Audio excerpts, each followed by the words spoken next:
প্রিয় মাধ্যমিক পরীক্ষার্থীরা, আমরা এখন এই ভিডিওতে তোমাদের বিদ্যালয় থেকে দেওয়া টেস্ট পেপারস এর গণিতের এই ৩৯৫ পাতার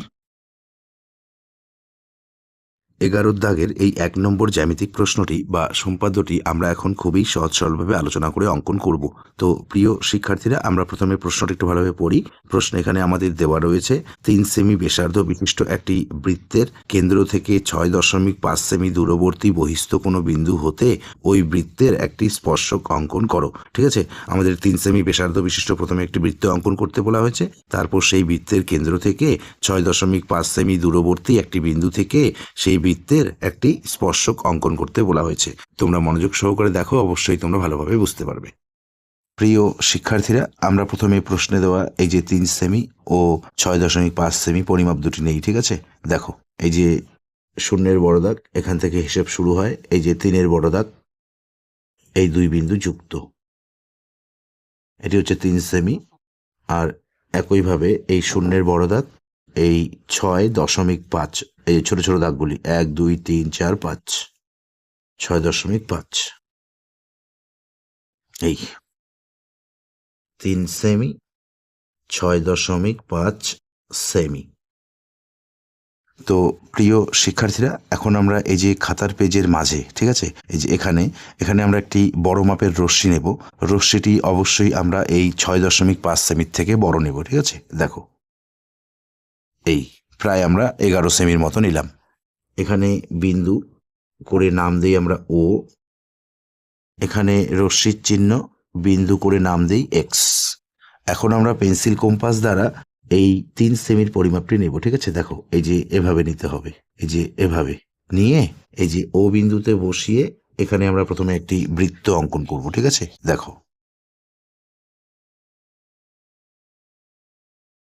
এই এখন আমরা পেন্সিল কম্পাস দ্বারা এই ৬.৫ সেমির পরিমাপটি নেব। ঠিক আছে, দেখো এই যে এভাবে নেব। ঠিক আছে, নিয়ে এই ও বিন্দুতে বসিয়ে এই ডান দিকে আমরা একটি বৃত্তচাপ কেটে নেব। এই এখানে বিন্দু উৎপন্ন হয়েছে, এখানে আমরা নাম দেব এ। এখন আমরা পেন্সিল কম্পাস দ্বারা এই ও এ সরল রেখাংশটিকে এখানে সমদ্বিখণ্ডিত করব, মানে মাঝখানে সমান দুই ভাগে ভাগ করব। ঠিক আছে, তো তার জন্য পেন্সিল কম্পাসের কাঁটাটি আমরা প্রথমে এই এ বিন্দুতে বসাবো। বসিয়ে এই ও এ সরল রেখাংশের আইডিয়া করে ধরি এখানে অর্ধেক, তার থেকে একটু বেশি নেব পেন্সিল কম্পাস দ্বারা। এই ঠিক আছে, নিয়ে কাঁটাটি আমরা এই এ বিন্দুতে বসিয়ে রাখবো। রেখে উপরে একটি বৃত্তচাপ কাটবো এবং নিচে একটি বৃত্তচাপ কাটবো। এই পরিমাপটি আমরা এই ও বিন্দুতে বসাবো। বসিয়ে উপরের বৃত্তচাপের উপরে আরেকটি বৃত্তচাপ এবং নিচের বৃত্তচাপের উপরে আরেকটি বৃত্তচাপ। এই যে এখানে বিন্দু উৎপন্ন হলো এবং এখানে বিন্দু উৎপন্ন হলো।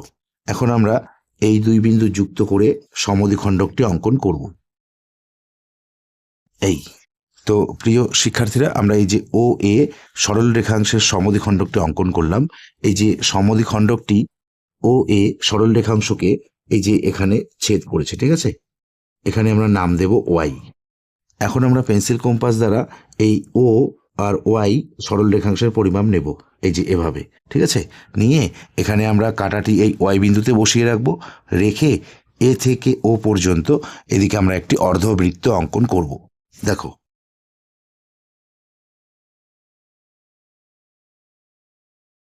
এই তো প্রিয় শিক্ষার্থীরা, দেখো এই যে বৃত্তটিকে এই যে এখানে ছেদ করেছে। ঠিক আছে, এখানে আমরা নাম দেই পি।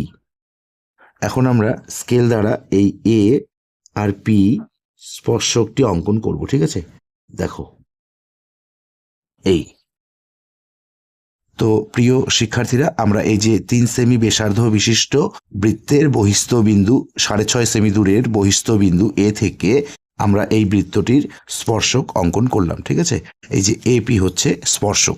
তো আমরা এই চিত্রটি বা সম্পাদ্যটি অঙ্কন করার পর আমরা চিত্রটির বা সম্পাদ্যটির নিচে একটি লাইন ভালোভাবে সাজিয়ে লিখব। ঠিক আছে, দেখো সুতরাং ও কেন্দ্রীয় বৃত্তের বহিস্থ বিন্দু এ থেকে এপি স্পর্শক অঙ্কন করা হলো।